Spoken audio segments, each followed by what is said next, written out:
Kila nchi ina mipango na kila uongozi una ndoto. Ndoto ya Daktari Samia Suluhu Hassan katika mkoa wetu wa Arusha ni kuhakikisha wananchi wanatengeneza pesa.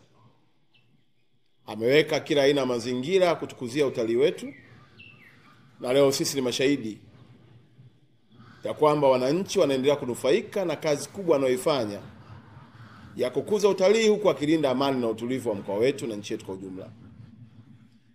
Hajaishia hapo, kafanya mambo mengi, na sasa tunaona ujenzi wa viwanja vinavyoendelea katika mkoa wetu wa Arusha, ikiwa pamoja ya kuchagiza katika sport tourism, kuwaleta wageni kwa ajili ya michezo lakini kutengeneza pesa. Tunakwenda kujenga ukumbi wa kimataifa ikiwa ni sehemu ya conference tourism. Na hatimaye ndoto yake nyingine ni kuhakikisha kwamba tunakuwa na hospitali kubwa ya kimataifa, medical tourism, kuhakikisha kwamba nchi jirani na Afrika kwa ujumla wanakuja Tanzania Arusha kwa ajili ya matibabu. Leo nimewaletea habari njema.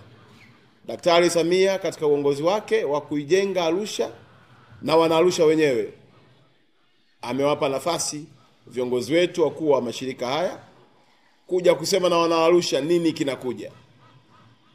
Mimi nikisema asilimia kubwa mtasema mwanasiasa huyu. Sasa leo tunao wataalamu.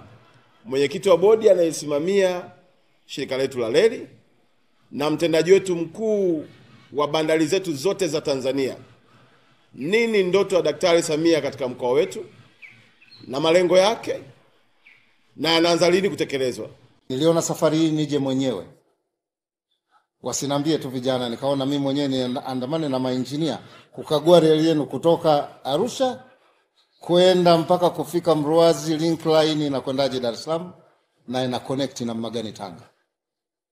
Kwa sababu tunachotaka kufanya, tumepata mradi wa tripu wa kukarabati reli yote hii nzima. Kama mnavyoelewa sasa hivi haina ufanisi mzuri. Tunakwenda kwa spidi ndogo sana. Kilomita 30, kilomita 25 kwa saa. Lakini tunataka tukarabati, tuinue uwezo wa reli, tuwe tunakwenda kilomita 70 kwa saa. Tunataka tupunguze sisi congestion, sio kwamba ya bandari tu, ya bandari, lakini ya barabarani. Kwa hiyo wana Arusha hayo yote yanakuja, lakini hiyo haina maana ule mpango wa muda mrefu tunauacha.